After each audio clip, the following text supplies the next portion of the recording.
Hello and good evening everyone. स्वागत है आप सभी का फिर से एक बार आपके अपने चैनल एग्जाम्स लैब में। लगातार आपकी ये प्रीवियस ईयर क्वेश्चन की सीरीज चल रही है Indian political thinker unit 3 political science से। और अभी तक टोटल 5 क्लासेस हम लोग यहाँ पर लगा चुके हैं, जिसमें अभी तक हमने इस सीरीज में 2025 से लेकर के 2022 और 21 तक जितने भी प्रीवियस ईयर क्वेश्चन हैं लेटेस्ट इस यूनिट 3 इंडियन पॉलिटिकल थिंकर से, वह सारे हम लोगों ने कर लिए हैं। अब उसके बाद उसके पीछे कौन से क्वेश्चंस आए हैं इसको हम लोग देखेंगे। साथ ही साथ थ्योरेटिकल क्लासेस भी आप तक मैं पहुंचाने का पूरा प्रयास कर रहा हूं। वहां पर भी हम लोगों ने इंडियन पॉलिटिकल थिंकर्स में से जो फर्स्ट टॉपिक है आपका मनुस्मृति या धर्मशास्त्र, उसको हम लोग यहाँ पर डिस्कस कर चुके हैं। तो उसको भी आप प्ले लिस्ट में जा करके देख सकते हैं। आगे उस लिस्ट में और भी लेक्चर्स आपके अपडेट होते रहेंगे। तो कंसेप्चुअल क्लैरिटी और थ्योरेटिकल क्लास के लिए भी आप यहाँ पर इस प्लेटफॉर्म से जुड़ सकते हैं, और उसके साथ साथ प्रैक्टिस के लिए और प्रीवियस ईयर क्वेश्चन की डिटेल्ड एनालिसिस, डिटेल्ड डिस्कशन के लिए भी आप यहाँ पर इस सीरीज को फॉलो कर सकते हैं। तो चलिए, ये है आज का लेक्चर नंबर 6 और इसमें देखेंगे बाकी के सवाल जो 2022 या 21 या उससे पहले पूछे गए थे। टोटल हमारा एम है कि कम से कम 10-12 सालों में जो भी इंडियन पॉलिटिकल थिंकर से क्वेश्चन आए हैं हम उनको पूरा कर लें। और हम सभी लोग जानते हैं कि यहाँ पर जो यूजीसी नेट का एग्जाम होता है उसमें प्रीवियस ईयर क्वेश्चंस की कितनी इंपॉर्टेंस होती है। उसी फॉर्मेट, उसी पैटर्न में क्वेश्चंस अक्सर कितने ज़्यादा रिपीट होते हैं। तो इस वजह से यहाँ पर हमारा फोकस रहेगा कि हम भी जितने भी 10-12 सालों में क्वेश्चंस आए हैं उनको हम पूरा करते चले। चलिए, बिना किसी देरी के स्टार्ट करते हैं आज के सेशन को। और ये रहा स्क्रीन पे आपका question number 46। I guess question number 45 तक हम लोगों ने लास्ट सेशन में किया था। ये है क्वेश्चन नंबर 46। क्वेश्चन कह रहा है कि यहाँ पर जो 4 ऑप्शंस दिए गए हैं इनको आरोही क्रम यानी कि असेंडिंग क्रोनोलॉजिकल ऑर्डर में लगाना है। तो इसमें एक्चुअली में जो चारों कॉन्सेप्ट दिया है ये गांधी जी से रिलेटेड कॉन्सेप्ट है। उन्हीं के जीवन से related civil disobedience movement, non cooperation movement, Champaran Satyagraha और साबरमती आश्रम की स्थापना की बात कही गई है यहाँ पर। तो इसे हमें असेंडिंग ऑर्डर में लगाना है, मतलब कौन सा इवेंट इसमें से पहले हुआ उस ईयर के हिसाब से ही हम लोग यहाँ पर ऑप्शंस को हमें अरेंज करना है। तो इस तरीके से इस क्वेश्चन को यहाँ पे सॉल्व करने की आवश्यकता है। तो इस क्रोनोलॉजिकल ऑर्डर के हिसाब से अगर हम इसको सॉल्व करें तो देखो, सबसे पहले गांधी जी जब लौटे थे 1915 में दक्षिण अफ्रीका से, तो 1915 से ही साबरमती आश्रम की जो स्थापना है वो अहमदाबाद में लगभग चालू हो गई थी, और ये फाइनली पूरा हुआ था जाकर के 1917 की शुरुआत में। तो 1917 में कंप्लीट हो गया था साबरमती आश्रम की स्थापना अहमदाबाद में। और उसी के बाद फिर 1917 में चंपारण सत्याग्रह जो है वो गांधी जी ने चलाया था और बिहार में जाकर के। और उसके बाद फिर 1920 से 22 तक जालियांवाला बाग हत्याकांड के बाद नॉन कोऑपरेशन मूवमेंट यानी कि असहयोग आंदोलन गांधी जी के द्वारा चलाया गया। और फिर उसके बाद 1930 से लेकर के 32 के दौरान अपने देश में चला सिविल डिसोबीडियंस मूवमेंट, सविनय अवज्ञा आंदोलन।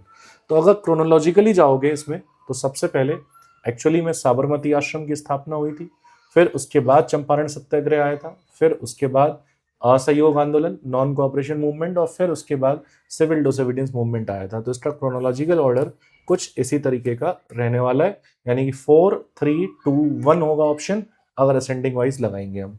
तो ऑप्शन में कहाँ पे है, ये रहा 4, 3, 2, 1। तो इसके लिए करेक्ट आंसर इसका हो जाएगा ऑप्शन नंबर ए। तो गांधी जी के द्वारा लिखी जितनी भी किताबें हैं, उनके द्वारा स्थापित जितने भी यहाँ पे ऑर्गेनाइजेशंस हैं, उनके द्वारा जो चलाए गए जितने भी आंदोलन है वह सभी अपन को देखना है और उनके वर्ष साथ साथ देखने हैं, क्योंकि एक या दूसरे वर्ष में कहीं ना कहीं गांधी जी से कुछ ना कुछ क्वेश्चंस आता ही रहता है सेगमेंट से। तो ये क्वेश्चन भी इंडिकेट कर रहा है इसी की ओर कि पढ़ते समय गांधी जी को हम यहाँ पर किन किन चीज़ों का ध्यान रखें। तो यहाँ से तो हमें पता चल रहा है उनके जीवन से रिलेटेड इंपॉर्टेंट इवेंट्स और उनके वर्ष अपन को देखने थे यहाँ पर, तो वो हमने देख लिए। आइए फिर चलते हैं नेक्स्ट क्वेश्चन पे। अगला क्वेश्चन है कि निम्नलिखित में से कौन सा पंडित दीनदयाल उपाध्याय के राजनीतिक दर्शन का भाग नहीं है ना। Which of the following is not a part of Pandit Deendayal Upadhyaya political philosophy. Pandit Deendayal Upadhyaya के पॉलिटिकल फिलोसफी का इसमें से कौन सा पार्ट नहीं है। तो क्या वो मनुष्य को अणु के रूप में देखते हैं? क्या उन्होंने सांस्कृतिक राष्ट्रवाद का कोई कॉन्सेप्ट दिया है? कल्चरल नेशनलिज्म की बात उन्होंने करी है क्या? या फिर उन्होंने एकात्म मानववाद, इंटीग्रल ह्यूमनिज्म का कॉन्सेप्ट दिया है क्या? या फिर वो लोकतांत्रिक शासन या डेमोक्रेटिक गवर्नेंस की बात करते थे। 4 ऑप्शन है अपने सामने और यूजीसी नेट 2021 में पूछा गया, ये आपका क्वेश्चन है, ठीक है। तो इसमें से कौन सा करेक्ट ऑप्शन होगा, देखो समझते हैं पहले, है ना। अगर अपन पंडित दीनदयाल उपाध्याय की राजनीतिक दर्शन यानी कि उनके पॉलिटिकल फिलॉसफी की अगर अपन चर्चा करें, तो उनके पॉलिटिकल फिलॉसफी को अगर मैं क्विकली आपको समझाऊं तो इसका एक डेफिनेटली एक सेंटर में जो प्रिंसिपल है वो इंटीग्रल ह्यूमनिज्म का तो प्रिंसिपल है ही है, एकात्म मानववाद का तो प्रिंसिपल है ही है बिल्कुल। और ऑलरेडी हर क्लास में आप देख लो कि पंडित दीनदयाल उपाध्याय से एक क्वेश्चन हम डिस्कस कर ही रहे हैं, तो पंडित दीनदयाल उपाध्याय से बहुत ज्यादा क्वेश्चंस पूछे गए। इंटीग्रल ह्यूमनिज्म में क्या चाहते हैं वो चाहते हैं मानव का संपूर्ण विकास। और मानव का संपूर्ण विकास होगा कैसे, तो उनका मानना है कि मानव जिन चीजों से निर्मित है उसका संपूर्ण विकास होने से ही मानव का कंप्लीट डेवलपमेंट होगा। अब मानव किन चीजों से निर्मित है, शरीर, मन, बुद्धि, आत्मा। तो शरीर की जो भौतिक आवश्यकताएं हैं, मटेरियल नीड्स हैं, वो शरीर को मिल जाए। फिर उसके बाद जो मन है उसको जो इमोशनल सेटिस्फेक्शन चाहिए और प्लेजर चाहिए वो उसको मिल जाए। बुद्धि जो है यहाँ पर उसको नॉलेज मिल जाए ताकि बुद्धि और विवेक सही तरीके से काम कर सके। और जो आत्मा है उसको मोक्ष मिल जाए, पीस मिल जाए। इसके लिए अगर अपन सोशल कंडीशंस बना पाए, इसके लिए अगर अपन इकोनॉमिक कंडीशन बना पाए, तो ही कंप्लीट डेवलपमेंट हो सकता है। और यहाँ पर हर इंडिविजुअल को जो प्राचीन भारतीय दर्शन के अंतर्गत धर्म, अर्थ, काम, मोक्ष का कॉन्सेप्ट था उसी को साथ में लेकर के चलना चाहिए अपने इन चारों स्फीयर के डेवलपमेंट के लिए। ये एक्चुअली में बात कर रहे हैं वो इंटीग्रल ह्यूमनिज्म की। तो वो क्या है कि ह्यूमन को ना रेस्ट ऑफ द सोसाइटी से सेपरेट करके नहीं देखते। उनका कहना है कि ये पश्चिम में चलता है, ये वेस्ट में चलता है कि जो ह्यूमंस हैं उनको इंडिविजुअल एटम्स माना जाता है। और उनका माना जाता है कि इंडिविजुअल एटम्स सोशल कॉन्ट्रैक्ट के अंतर्गत एक दूसरे के साथ आकर के इन्होंने कोई राष्ट्र निर्मित किया है या कोई व्यवस्था निर्मित करी है। वो इंडिविजुअल एटम्स के रूप में ह्यूमन को नहीं देखते दीनदयाल उपाध्याय। वो कहते हैं कि जो ह्यूमन है वो पार्ट है, ना कि सेपरेशन है। ह्यूमन किसका पार्ट है, ह्यूमन पार्ट है फैमिली का, फैमिली पार्ट है सोसाइटी का, सोसाइटी पार्ट है नेशन का। तो ह्यूमन इंटीग्रल पार्ट है नेशन का, अलग नहीं है।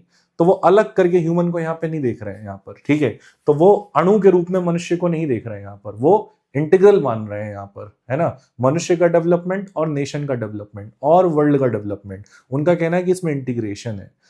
मनुष्य के डेवलपमेंट में नेशन का डेवलपमेंट और आपका यहाँ पर वर्ल्ड का डेवलपमेंट भी छिपा हुआ है। तो उनका कहना है कि डेवलपमेंट भी अपने आप में इंटीग्रल है पूरे तरीके से। तो वो ये जो ऑप्शन है, इसलिए ये ऑप्शन गलत हो जाएगा उनके परिप्रेक्ष्य में। और अपने क्वेश्चन का आंसर भी फिर इसी वजह से यही हो जाएगा कि वो ऐसा नहीं कहते हैं, क्योंकि पूछा है कि पंडित उपाध्याय के राजनीतिक दर्शन का भाग नहीं है। तो क्या नहीं है, ये नहीं है, वो अणु के रूप में ह्यूमन को सेपरेट नहीं मानते। फिर क्या वो कल्चरल नेशनलिज्म की बात करते हैं? बिल्कुल, यहां से ध्यान रखना, वो कल्चरल नेशनलिज्म की बिल्कुल बात करते हैं। वो नेशनलिज्म में इनफैक्ट संस्कृति का बहुत महत्व मानते हैं। तो जैसे वो क्या बात करते हैं, तो वो कहते हैं कि इंडिया जो है, इंडिया को भी उन्होंने कल्चरल यूनिट के रूप में ही समझा है। उन्होंने कहा है कि जो भारत की जो मूल फंडामेंटल कल्चरल आइडेंटिटी है वो आपका भारत माता, वो भारत माता के रूप में भारत को देखते हैं, कोई लैंड के रूप में नहीं देखते। और साथ ही साथ वो भारत माता को समझाने के लिए कॉन्सेप्ट देते हैं चिति का कॉन्सेप्ट। तो चिति का मतलब क्या होता है? चिति का मतलब होता है नेशनल सोल, नेशनल सोल। तो उनका कहना है कि जो हर राष्ट्र होता है और हर राष्ट्र की अपनी एक अंतरात्मा होती है। हर राष्ट्र का अपना एक इतिहास होता है, हर राष्ट्र की एक संस्कृति होती है और हर राष्ट्र की अपनी एक अंतरात्मा होती है, सोल होती है। और उस राष्ट्र की राजनीति उसी अंतरात्मा को केंद्र में रख करके चलाई जानी चाहिए। तो उनका कहना है कि जो इंडिया का सोल है, नेशनल सोल इंडिया का है, वो है यहाँ का धर्म। जो प्राचीन समय से ही यहाँ की व्यवस्था चलती चली आ रही है वो धर्म पे आधारित चली आ रही है। और इस वजह से इंडिया की पॉलिटिक्स में भी धर्म का इंपॉर्टेंट रोल होना चाहिए, धर्म का इन्फ्लुएंस होना चाहिए। और धर्म का मतलब यहाँ पर रिलीजन नहीं है, धर्म का मतलब यहाँ पर कर्तव्य है। कौन से कर्तव्य? वही सारे कर्तव्य जिससे इस समाज में कोऑपरेशन बढ़े, समरसता बढ़े, शांति स्थापित हो, विकास सुनिश्चित हो, इसके लिए एक मानव को अपने जीवन में जो जो करना है वो उसके कर्तव्य हैं। इसके लिए जो एक राजनीतिक व्यक्ति को करना है वो उसके कर्तव्य हैं। तो इनका कहना है कि इंडिया के नेशनल सोल का जो इंटीग्रल पार्ट है वो यहाँ का धर्म है, और इसलिए राजनीति भी किसके अनुसार चलनी चाहिए? धर्म के अनुसार चलनी चाहिए, तभी भारत माता प्रसन्न हो सकती है। तो इस तरीके से कल्चरल नेशनलिज्म की बात भी पंडित दीनदयाल उपाध्याय पूरी तरीके से कर रहे हैं। तो कल्चरल नेशनलिज्म भी बात कर रहे हैं। फिर उनके द्वारा यहाँ पर इस वजह से हम लिख सकते हैं कि वो कैसी पॉलिटिक्स चाहते थे, तो ये भी मत भूलना उनकी पॉलिटिकल फिलॉसफी में कि वो धर्म बेस्ड पॉलिटिक्स का सपोर्ट करते हैं, धर्म आधारित राजनीति का समर्थन करते हैं। और फिर उनकी इकोनॉमिक फिलॉसफी यानी कि आर्थिक जो दर्शन है उनकी बात के पीछे वो क्या है? तो इकोनॉमिक फिलॉसफी के अंतर्गत वो कहते हैं कि राष्ट्र हमारा ऐसा होना चाहिए जहां पे हर व्यक्ति को काम मिल जाए और उसकी मिनिमम नीड्स फुलफिल होने की गारंटी राष्ट्र ले सके। जो डेवलपमेंट है वो मशीन ओरिएंटेड ना हो, वो प्रॉफिट ओरिएंटेड हो, और जो इकोनॉमिक स्ट्रक्चर है उसका डिसेंट्रलाइजेशन हो, विकेंद्रीकरण हो। बड़े उद्योगों के बजाय छोटे छोटे जो कुटीर और विलेज इंडस्ट्री है उन पर जोर दिया जाए और उनको एम्पावर करने को देखा जाए, उन पर जोर दिया जाए और उनको एम्पावर करने को देखा जाए। ये आपका फंडामेंटल फिलॉसफी है दीनदयाल उपाध्याय की इकोनॉमिक फिलॉसफी के अंतर्गत। तो इस तरीके से वो धर्म बेस्ड पॉलिटिक्स की बात करते हैं, इकोनॉमिक फिलॉसफी को सपोर्ट, इकोनॉमिक फिलॉसफी में वो डिसेंट्रलाइजेशन को सपोर्ट करते हैं, वो कल्चरल नेशनलिज्म की बात करते हैं जिसमें वो चिति का कॉन्सेप्ट देते हैं, ये याद रखना, ये भी पूछा जा सकता है। और इंडिया का चिति वो धर्म को बताते हैं, और इंटीग्रल ह्यूमनिज्म तो कई बार अपन पढ़ ही चुके हैं।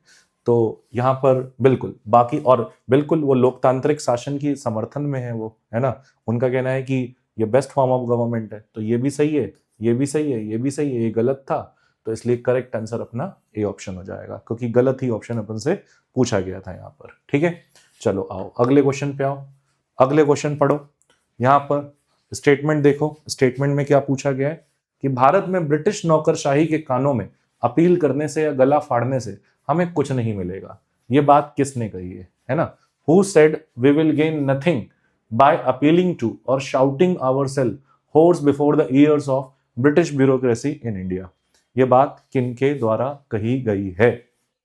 ये 4 ऑप्शन दिए हैं आपको, तो देखो ये इसका करेक्ट आंसर है बाल गंगाधर तिलक।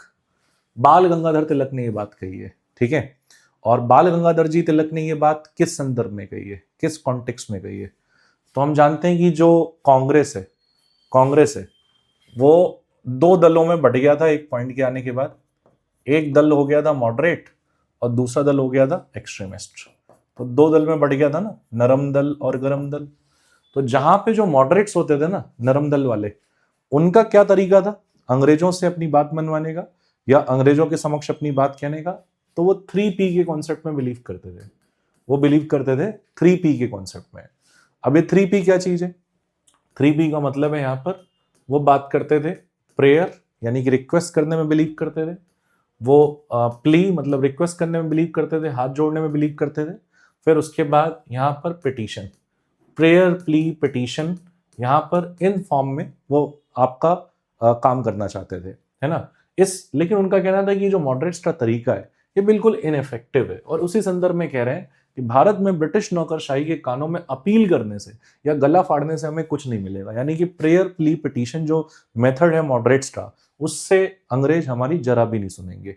तो बाल गंगाधर तिलक इस वजह से यहाँ पर प्रेयर प्ली और पिटीशन के बजाय किसकी बात करते हैं? वो प्रेयर प्ली और पिटीशन की बजाय वो बात करते हैं डायरेक्ट एक्शन की। किसकी बात करते हैं भाई? वो डायरेक्ट एक्शन की बात करते हैं। तो अब सवाल ये कि डायरेक्ट एक्शन के अंतर्गत क्या क्या चीजें आती हैं यहाँ पर? तो डायरेक्ट एक्शन के अंतर्गत आता है भीड़ को जुटाना, मास का मोबिलाइजेशन करना यानी कि भीड़ को जुटाना। तो मास मोबिलाइजेशन इसके अंतर्गत आता है। फिर उसके बाद इसके अंतर्गत आता है बॉयकॉट करना विदेशी वस्तुओं का जिनसे अंग्रेजों को मुनाफा होता है।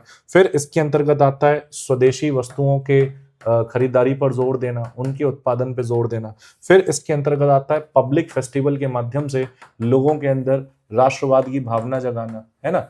तो ये सारे मेथड जो है वो अपनाना चाहते थे। प्रोटेस्ट और मास मोबिलाइजेशन के बाद प्रोटेस्ट, बॉयकॉट, स्वदेशी वस्तुओं का उपयोग, ये सारा वो काम करना चाहते थे और यही काम उन्होंने किया भी था। 1905 में जब बंगाल विभाजन हुआ था तो उसके बाद बाल गंगाधर तिलक जी के द्वारा यही काम किया भी था। तो उसी संदर्भ में ये जो स्टेटमेंट है वो स्टेटमेंट इस मेथड के अगेंस्ट बोल रहे हैं बाल गंगाधर तिलक, और उनका कहना है कि भाई ये उसकी जगह ये होना चाहिए, डायरेक्ट एक्शन होना चाहिए। तो इस वजह से इस क्वेश्चन का करेक्ट आंसर जो हो जाएगा, उस क्वेश्चन का करेक्ट आंसर हो जाएगा अपना बाल गंगाधर तिलक। अब इसके बाद कुछ बातें बाल गंगाधर तिलक से जो अपन को याद रखनी है यहाँ पर, तो क्या क्या याद रखनी है, जैसे किसी भी थिंकर की सबसे पहले क्या पूछी जाती है, किताबें पूछी जाती हैं, बुक्स पूछी जाती हैं। तो इस संदर्भ में भी अपन को बुक्स याद रखनी है। तो इनके द्वारा जो किताबें लिखी गई हैं उसमें है ओरियन और researches into the antiquity of Vedas, है ना, भारतीय संस्कृति और पुरानी भारतीय जो इतिहास है उसके ऊपर इनका बड़ा काम रहा है। ठीक है, तो ओरियन और researches into the antiquity of Vedas, into the antiquity of Vedas, ये इन्होंने सबसे पहले किताब लिखी है। ठीक है, और ये जो किताब लिखी है इन्होंने, ये किस वर्ष में लिखी है, 1893 में ही लिख दी थी। फिर उसके बाद इन्होंने लिखा है आर्कटिक होम इन वेदास, जिसमें इन्होंने कहा है कि जो आर्य थे वो कहीं से नहीं आए थे, वो आर्य आर्कटिक क्षेत्र से आए थे। तो आर्कटिक होम इन वेदास ये इन्होंने लिखा है 1903 में जाकर के। फिर उसके बाद इनकी तीसरी पुस्तक है, बहुत इंपॉर्टेंट पुस्तक, जिन्होंने भागवत गीता के ऊपर इन्होंने टिप्पणी करी है और उसके संदेश को इन्होंने बताया कि उसका संदेश कर्मयोग है। तो 1915 के आसपास उन्होंने ये किताब लिखी है। और फिर चौथी किताब लिखी है उन्होंने वैदिक क्रोनोलॉजी, चौथी किताब उन्होंने लिखी है वैदिक क्रोनोलॉजी एंड वेदांग ज्योतिष, एंड वेदांग ज्योतिष। तो ये जो चार किताब है, ये चार किताब इनके द्वारा लिखी गई है, और ये चौथी पुस्तक इन्होंने 1925 में लिखी है। तो ये याद रख लेना यहाँ पर। ठीक है, इनकी किताबें, किताबों की बात, फिर जो इनकी वीकली मैगजीन्स निकलती थी बाल गंगाधर तिलक की, वो भी अपन को पता होनी चाहिए।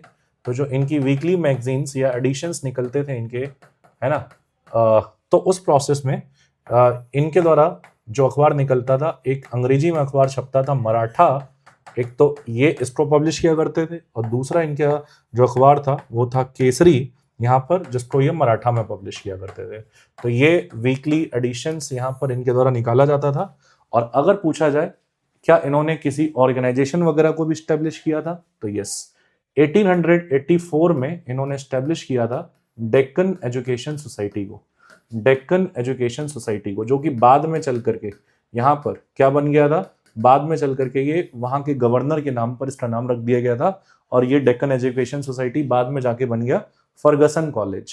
तो इसके संस्थापक कौन थे, इसके संस्थापक भी आपके बाल गंगाधर तिलक थे, और शुरुआती दौर के one of the most fearless leaders में से एक थे बाल गंगाधर तिलक, जिन्होंने डायरेक्ट एक्शन की शुरुआत करी थी अंग्रेजों के विरुद्ध, और कांग्रेस की पूरी एक धारा बदल करके रख दी थी इन्होंने। और इनके इन्हीं एफर्ट्स के कारण जो वैलेंटाइन चिरॉल हैं, वो इनको क्या कहते हैं, इनको एक टाइटल मिलता है फादर ऑफ इंडियन अनरेस्ट का, इनको टाइटल दिया जाता है फादर ऑफ इंडियन अनरेस्ट का। तो ये सारी बातें अपन को याद रखनी है बाल गंगाधर तिलक से। ठीक है, चाहो तो स्क्रीनशॉट ले सकते हो, हट जाता हूं मैं, ये सारे फैक्ट्स बाल गंगाधर तिलक से इंपॉर्टेंट है। ठीक है, चलो आ जाओ जरा नेक्स्ट क्वेश्चन के ऊपर। अगला क्वेश्चन, क्वेश्चन नंबर 49। देखो कितनी बार ये क्वेश्चन रिपीट हो गया है पिछले कुछ वर्षों में, हाँ, जहां पर ईवी रामास्वामी पेरियार से ये क्वेश्चन सेल्फ रेस्पेक्ट मूवमेंट के संदर्भ में कितनी बार आ चुका है, अलग अलग तरीके से पूछ लिया गया है बस। तो यहाँ पे पूछा जा रहा है कि पेरियार ई रामास्वामी ने किसके पक्ष में तर्क दिया। Periyar E Ramaswamy argued in favour of which of the following. क्या वो जाति आधारित सामाजिक व्यवस्था चाहते थे? बिल्कुल गलत है भाई, वो तो इसके खुले में विरोध करते थे। करेक्ट, वाइकॉम सत्याग्रह याद करो, ईवी रामास्वामी पेरियार का, उसके वो प्रमुख लीडर थे वाइकॉम सत्याग्रह के, जहां पर दलितों की एंट्री जो है वो मंदिर में विरोध थी, उसी के खिलाफ तो वो प्रदर्शन करने गए थे वाइकॉम सत्याग्रह में। और उसके बाद फिर क्या वो मनुष्य की गरिमा का सपोर्ट करते थे? भाई बिल्कुल बिल्कुल करते थे। यहाँ पर सेल्फ रेस्पेक्ट मूवमेंट, आत्मसम्मान जो आंदोलन चलाया था उन्होंने, वो इसीलिए तो चलाया था 1925 में। ईवी रामास्वामी पेरियार ने क्या कहा था इसमें, उन्होंने कहा था कि जब तक जिन जातियों को भारत में छोटा माना जाता है, जब तक वो ये इस बात को नहीं समझ लेते कि वो अपनी ही नजरों में अगर अपने प्रति आत्मसम्मान का भाव नहीं रखते हैं, अपनी ही नज़रों में अगर वो खुद को हीन समझते हैं, अपनी ही नज़रों में अगर वो किताबों में लिखी बातों के आधार पे वो अपने आप को नीचा मानते हैं, तो उनका कहना है कि फिर आपका कभी उत्थान नहीं हो सकता। उनका कहना है कि सबसे पहले अपनी नज़रों में आत्मसम्मान पैदा करो, ये समझो कि तुम किसी से कम नहीं हो और तुम सभी के बराबर हो। किसी भी जाति में जन्म लेने से तुम्हारा जरा सा भी यहाँ पर स्टेटस किसी भी तरीके से घट नहीं जाता है। तुम उतने ही सम्मान के अधिकारी हो जितने बाकी के सब हैं। अपनी गरिमा को पहचानो और अपने अंदर एक आत्मसम्मान पैदा करो। तो दलितों के चेतना के उत्थान के लिए ही और जागरूकता के प्रसार के लिए ही ये मूवमेंट चलाया गया था उनके द्वारा, सेल्फ रेस्पेक्ट मूवमेंट 1925 में, जिसमें वो प्राथमिकता दे रहे थे बिल्कुल आगे बढ़ चढ़ के किसको, मानव की गरिमा को। यहाँ पर उनके लिए बहुत इंपॉर्टेंट था ह्यूमन डिग्निटी का कॉन्सेप्ट। यहाँ पर बात समझ गए इस यहाँ पे, ठीक है। और फिर बाकी क्या वो वर्ण आश्रम व्यवस्था के समर्थक थे? बिल्कुल नहीं थे। क्या वो हिंदी की प्रतिष्ठा में वृद्धि करना चाहते थे? बिल्कुल नहीं भाई। वो तो बिल्कुल वहां पर द्रविडियन लैंग्वेजेस तमिल में ही वहां पे पढ़ाई लिखाई चले, इसके लिए तो वो जस्टिस पार्टी से जुड़ने के बाद उन्होंने मूवमेंट भी चलाया था आपका, है ना। तो वो हिंदी के समर्थन में तो नहीं थे। तो इस वजह से करेक्ट आंसर हो जाएगा इसका ऑप्शन नंबर बी अपना। Got it. आओ अगले क्वेश्चन पे आओ। अगला क्वेश्चन, निम्नलिखित में से कौन सा राजा राम मोहन राय के बारे में सही नहीं है? ये पूछा गया है क्वेश्चन में। बताइए क्या होगा इस क्वेश्चन का राइट आंसर। निम्नलिखित में से कौन सा राजा राम मोहन रॉय के बारे में सही नहीं है, ये पूछा गया है हमसे क्वेश्चन में। सो बताइए, जल्दी बताइए। तो क्या वो उपनिषदों से प्रभावित थे? बिल्कुल। अद्वैत वेदांत से वो सबसे ज्यादा प्रभावित थे, और उपनिषदों से इसलिए वो सबसे ज्यादा प्रभावित थे। और उपनिषदों में बात करी गई है किसकी? एक ईश्वर की। एक ईश्वर यानी कि मोनोथिज्म की बात करी गई है उनके द्वारा। तो यहाँ पर बिल्कुल वो मोनोथिज्म के बहुत बड़े यहाँ पर सपोर्टर थे, एक ईश्वरवाद के बहुत बड़े सपोर्टर थे, और इसकी प्रेरणा उनको उपनिषदों से मिलती है। तो यस इट इज राइट यहाँ पर कि वह उपनिषदों से प्रभावित थे। बिल्कुल सही बात है, ठीक है। फिर उसके बाद यहाँ पर वे एक युक्तिवादी थे और एक ईश्वरवाद के समर्थक थे। He was rationalist and supporter of monotheism. क्या ये सही बात है? यस, रैशनलिस्ट थे, तार्किक थे, तर्क के आधार पे ही वो किसी चीज की विवेचना करते थे, और बिल्कुल वो मोनोथीस्ट थे, यानी कि अपना एकेश्वरवाद के बिल्कुल समर्थक थे। तो सेकंड स्टेटमेंट भी सही है, पहला स्टेटमेंट भी सही है। क्या वो नास्तिक थे? भाई जब अगर वो एकेश्वरवाद के समर्थक हैं, मोनोथीस्ट हैं वो, तो फिर वो नास्तिक कैसे हो सकते हैं? नास्तिक तो मानते ही नहीं ना किसी भी तरीके का कोई ईश्वर है भी, पर ये तो मानते हैं ना कि है ईश्वर। कितने ईश्वर है? ईश्वर है पर एक ही है, मल्टीपल गॉड्स नहीं है। तो मल्टीपल गॉड्स के अगेंस्ट वो बात करते हैं यहाँ पर, ठीक है। तो वो नास्तिक वास्तिक नहीं थे। फिर वो ईसाईवाद में द्वारा समर्थित त्रयात्मक ईश्वरवाद के सिद्धांत के आलोचक थे। यस, बिल्कुल वो आलोचक थे। उनकी जो किताब है परसेप्ट्स ऑफ जीसस, इनकी फेमस बुक है परसेप्ट्स ऑफ जीसस, और ये जो परसेप्ट्स ऑफ जीसस नाम की पुस्तक है ये लिखी गई है 1920 के आसपास। सॉरी 1900 कैसे हो जाएगा, 1800 के समय पे थे ना, तो 1820 में लिखी गई है।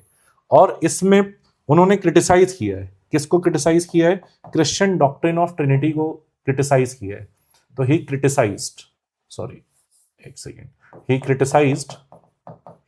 Criticised what? He criticised Christian doctrine of Trinity, Christian doctrine of Trinity. Christian doctrine of Trinity क्या है? क्रिश्चियन डॉक्ट्रिन ऑफ ट्रिनिटी, तो उनका कहना है कि गॉड को जो क्रिश्चियन धर्म में एज फादर माना गया है सबसे पहले, फिर एज सन माना गया है, एंड एज होली स्पिरिट माना गया है, तो वो नहीं मानते, वो इसको रिजेक्ट करते हैं। वो कहते हैं कुछ नहीं है, गॉड सिर्फ एक ही है और एक ही फॉर्म में, डिफरेंट फॉर्म्स के इस कॉन्सेप्ट में वो बिलीव नहीं करते हैं, ठीक है। और बाकी मोनोथिज्म की चर्चा उन्होंने सबसे ज्यादा अपनी जिस किताब में करी है वो 1809 में उनके द्वारा किताब लिखी गई थी, तोहफत उल मुहावदीन। तो ये भी राजा राम मोहन रॉय के द्वारा ही लिखी पुस्तक है, तोहफत उल मुहावदीन। और इसमें उन्होंने चर्चा करी है किसकी? इसमें उन्होंने चर्चा करी है मोनोथिज्म की। तो ये दोनों किताबें उनकी याद रखना इस प्रोसेस में, ठीक है। तो अब ये ऑप्शन भी सही है, वो ईसाईवाद द्वारा समर्थित न्याय त्रयात्मक ईश्वरवाद के सिद्धांत के आलोचक थे, बिल्कुल सही बात है ये। तो फिर गलत ऑप्शन कौन सा है? वे नास्तिक थे, ठीक है। तो सही पूछा ना कौन सा सही है, तो 1, 2 एंड 4 सही है। तो इस हिसाब से ऑप्शन नंबर सी हो जाएगा यहाँ पर। Got it? Option number C हो जाएगा। अब इसके बाद यहाँ पे अगर बात करें, शायद फ्लिकर कर रहा है आज की क्लास में स्क्रीन, थोड़ा सा एडजस्ट कर लीजिएगा थोड़ा आज की क्लास में, इसको मैं सही करवाता हूँ। तो अब देखिए यहाँ पर इसके बाद अगर बात करी जाए राजा राम मोहन रॉय से इंपॉर्टेंट कुछ और चीजों के बारे में जो अपन को पता होना चाहिए राजा राम मोहन रॉय से रिलेटेड, वो क्या पता होना चाहिए? सबसे पहली बात, जो राजा राम मोहन रॉय थे इनको क्या कहा जाता है? तो इनको कहा जाता है भाई सबसे पहले फादर ऑफ मॉडर्न इंडिया, क्योंकि जिस तरीके के सोशल रिफॉर्म्स इनके कारण हुए, जैसे सती प्रथा का अंत होना और ये सब, उसकी वजह से इनको फादर ऑफ मॉडर्न इंडिया का दर्जा दिया जाता है। फिर उसके बाद इनको राजा का टाइटल किसने दिया था? टाइटल ऑफ राजा इनको किसने दिया था? तो जो मुगल एम्परर अकबर सेकंड थे उनके द्वारा इनको राजा का टाइटल दिया गया था। तो conferred bye Mughal emperor Akbar second, Mughal emperor Akbar second के द्वारा इनको ये टाइटल दिया गया था। ठीक है, ये याद रखना है। फिर उसके बाद ये याद रखना है कि इनके द्वारा कौन से ऑर्गेनाइजेशंस इंपॉर्टेंट एस्टेब्लिश किए गए थे। तो इनके द्वारा जो एस्टेब्लिश्ड ऑर्गेनाइजेशंस हैं उसमें जैसे सबसे पहले आत्मीय सभा है, आत्मीय सभा इन्होंने 1814 से 15 के बीच में एस्टेब्लिश किया था। और फिर सबसे इंपॉर्टेंट इनके द्वारा जो एस्टेब्लिश किया गया था वो एस्टेब्लिश किया गया था ब्रह्मो समाज, और ब्रह्मो समाज की स्थापना इन्होंने 1828 में करी थी।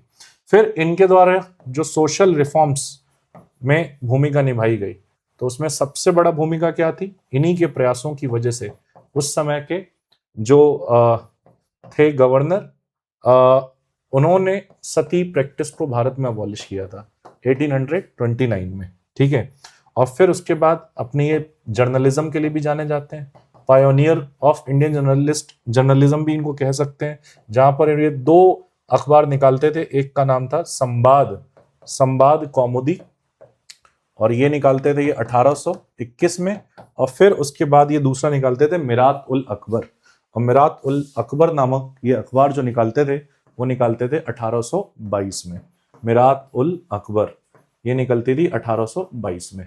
तो ये कुछ बातें यहाँ पर राजा राम मोहन रॉय से भी रिलेटेड, ये कुछ इंपॉर्टेंट फैक्ट्स अपन को याद रख लेने हैं। ठीक है, चलिए आइए अगले क्वेश्चन पे आइए, नेक्स्ट क्वेश्चन पे आइए।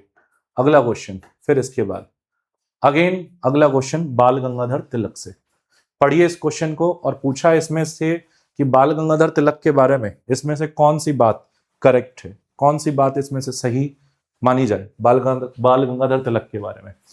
तो चारों ऑप्शन पढ़िए, मैं आपको टाइम दे रहा हूं, देखिए जरा सा चारों ऑप्शन पढ़ करके। पहला ऑप्शन है कि वे भाषाई आधार पर राज्य का निर्माण करना चाहते थे, है ना, he advocated formation of state on linguistic basis. दूसरा ऑप्शन, वे अस्थिर राष्ट्रवादी थे और यथार्थवादी थे, he was both an assertive nationalist and a realist. उन्होंने सामाजिक सुधार पर राजनीतिक स्वतंत्रता को वरीयता दी, he gave priority to political freedom over social reform. और फिर चौथा, तिलक के अनुसार राजनीतिक स्वतंत्रता और अधिकारों को प्रत्यक्ष कार्रवाई और दबाव से प्राप्त किया जा सकता है। According to Tilak, freedom and rights could be achieve through direct action and pressure. ये 4 ऑप्शन है आपके सामने। ठीक है, तो क्या उन्होंने भाषाई आधार पर राज्यों की निर्माण की बात कही थी? तो आंसर है हाँ, कही थी। क्यों कही थी?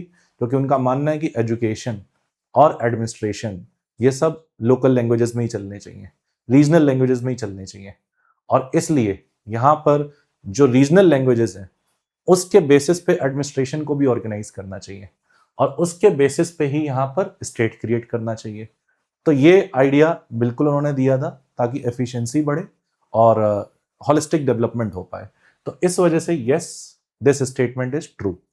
दूसरा, वो अस्थिर राष्ट्रवादी थे और यथार्थवादी दोनों थे। अब ये अस्थिर शब्द से दिक्कत है हमें, लेकिन यूजीसी नेट ने यहाँ पर इस ऑप्शन को सही माना था।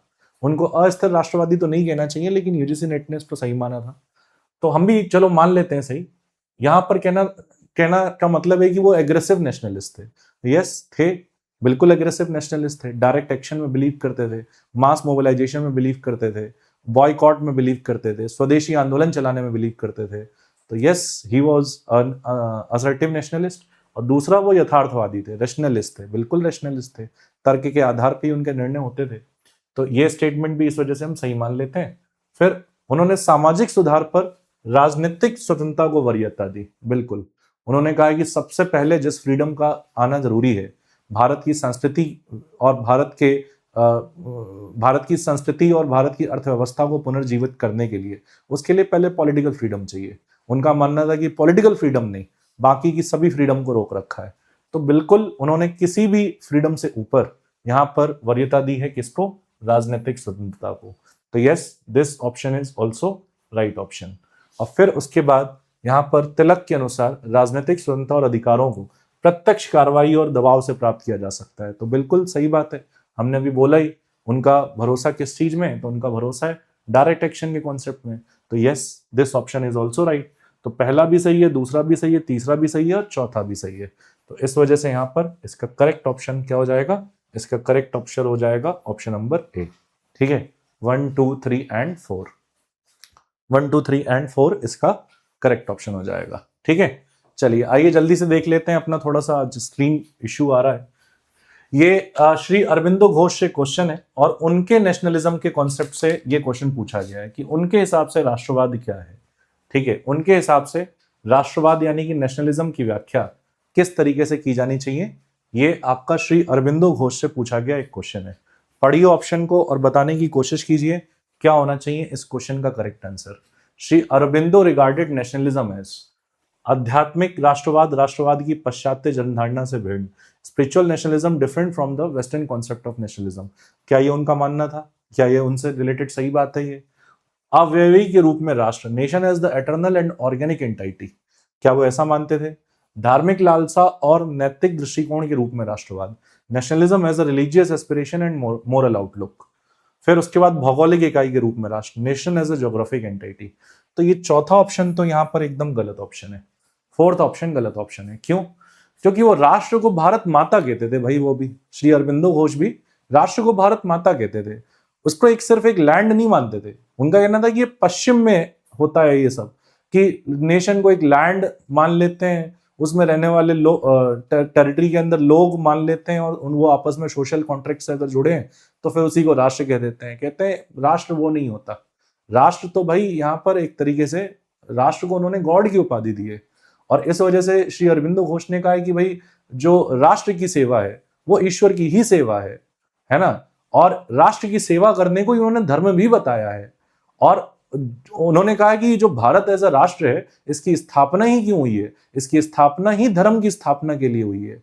इसकी स्थापना ही इसलिए ये राष्ट्र क्यों है? ये राष्ट्र है ही इसलिए क्योंकि जो सनातन है, जो एटर्नल ट्रुथ है, जो आत्मा है, उसका प्रसार ये पूरे उससे रिलेटेड कॉन्सेप्ट का प्रसार ये देश पूरे भारत में कर सके। ये नेशन इसी के लिए एग्जिस्टेंस में है, इतना ज्यादा वो इंपॉर्टेंस देते हैं यहाँ पर इसको। तो वो सीधा नेशन को यहाँ पर स्पिरिचुअलिटी से कनेक्ट करते हैं। और यस, यहाँ पर वो स्पिरिचुअल नेशनलिज्म की बात करते हैं जो कि आपका वेस्टर्न कॉन्सेप्ट ऑफ नेशनलिज्म से अलग हो जाता है। तो ये ऑप्शन सही है। वो नेशन को ऑर्गेनिक मानते हैं, लिविंग एंटाइटी मानते हैं, इसको भारत माता कहते हैं।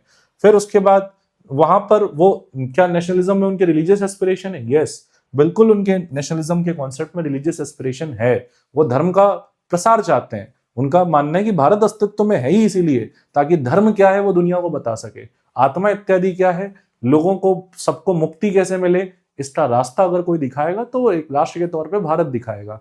तो इसलिए वो यहाँ पर बिल्कुल नेशनलिज्म को एक रिलीजियस एस्पिरेशन और मोरल आउटलुक की तरह देखते हैं, पर वो सिर्फ एक ज्योग्राफिकल एंटाइटी की तरह नहीं देखते हैं। इसलिए ऑप्शन 1, 2 एंड 3 करेक्ट है। तो इसका करेक्ट ऑप्शन क्या हो जाएगा? करेक्ट ऑप्शन हो जाएगा यहाँ पर ऑप्शन नंबर बी आपका। ठीक है गाइस, आज जरा सा लास्ट क्वेश्चन अटेम्प्ट करो आज की क्लास का। थोड़ा सा जल्दी खत्म कर रहा हूं मैं क्लास क्योंकि स्क्रीन जो है वो स्क्रीन पे काफी फ्लिकरिंग हो रही है। तो देखते हैं इसको सही करते हैं, बट ये क्वेश्चंस तो अपन करके जाएंगे आज। तो बताइए जरा जल्दी से इसका क्या करेक्ट ऑप्शन होगा। 4 ऑप्शन दिख रहे हैं आपको यहाँ पर। 4 ऑप्शंस में से आपको चूज करना है कि यहाँ पर जो करेक्ट ऑप्शन है वो करेक्ट ऑप्शन क्या होगा। तो फतवा जहांदारी 14वीं सेंचुरी में लिखी गई जियाउद्दीन बर्नी के द्वारा वह पुस्तक जो राजा को ये बताती है कि शासन किस तरीके से करना चाहिए। जैसे कौटिल्य अपनी पुस्तक अर्थशास्त्र के माध्यम से बता रहे हैं, प्रिंस अपनी पुस्तक मैकियावेली अपनी पुस्तक द प्रिंस के माध्यम से बता रहे हैं, वैसे जियाउद्दीन बर्नी ये बता रहे हैं कि कैसे शासन करना चाहिए राजा को। तो फतवा जहांदारी उनकी किताब है। Thoughts on linguistic state Bharat में जब स्टेट का रीऑर्गेनाइजेशन हो गया तो उसके बाद उसको लिखा है कि इन्होंने डॉक्टर बी आर अम्बेडकर ने। और इंडिया इंडिपेंडेंट नाम की पुस्तक लिखी है चार्ल्स बेटलहाइम ने। और उसके बाद the future of Indian politics लिखा है एम एन रॉय ने, जहां पर उन्होंने कम्युनिज्म के लेंस से इंडियन नेशनल कांग्रेस के एक्शंस को एनालाइज किया है। और उसके लिए उन्होंने लिखा है फिर the future of Indian politics. तो यहाँ पर करेक्ट क्या होगा? तो यहाँ पे जो करेक्ट होगा ऑप्शन वो क्या होगा? ए का 3 हो जाएगा, बी का 4 हो जाएगा, सी का 1, डी का 2। तो ए का 3 कौन सा दिख रहा है? ऑप्शन नंबर यही दिख रहा है आपका, 3 4 1 2। ठीक है, तो इसका करेक्ट आंसर हो जाएगा यही अपना। ठीक है, तो ये इसको याद रखेंगे। ठीक, फिर उसके बाद चलो यहाँ पर रुके इतने क्वेश्चंस पे कि आगे भी कर लें? चलो नेक्स्ट सेशन में कर लेंगे। स्क्रीन अभी थोड़ा सा फ्लिकर हो रहा है, तो आज हमने जितने भी क्वेश्चंस किए यहीं पे रुकते हैं, एक छोटा सा सेशन इसको रखते हैं। बाकी जो है वो इसको कंटिन्यू कर लेंगे हम लोग अपने नेक्स्ट क्लास में। आपकी सीरीज चलती रहेगी और पूरे यूजीसी नेट के जितने भी क्वेश्चंस आए हैं अब तक पिछले 10 सालों के, मेरा प्रयास यही रहेगा कि सब आप तक पहुंचा दूं, है ना, ताकि क्वेश्चंस के जरिए आपके कॉन्सेप्ट्स भी क्लियर हो जाएं, टॉपिक भी क्लियर हो जाए, और उसके साथ साथ अगर कोई क्वेश्चन रिपीट होता है तो वो छूटे ना, पूरा पैटर्न समझ में आ जाए आपको, और क्वेश्चन की एक डीप एनालिसिस आपको मिल जाए। तो आज के लिए हम यहीं पर रुकेंगे। और कैसा लग रहा है आपको ये सीरीज, कैसी लग रही है ओवरऑल क्लासेस, ये फीडबैक के माध्यम से आप कमेंट बॉक्स में हम तक जरूर पहुंचाइए। बाकी आप सभी लोग जानते हैं कि हिस्ट्री के लिए भी यूजीसी नेट की क्लासेस आपकी स्टार्ट हो चुकी हैं, वहां पे भी प्रीवियस ईयर क्वेश्चन डिस्कस हो रहा है। तो आपके फ्रेंड्स वगैरह अगर कोई हिस्ट्री वगैरह से यूजीसी नेट देना चाहते हैं तो आप वहां पर उन्हें भी ये क्लासेस रेफर कर सकते हैं। तो गाइज आज के लिए मेरी तरफ से बस इतना ही, बाकी चर्चा होगी अपनी अगली क्लास में। That's all, thank you everyone, that's all from my and.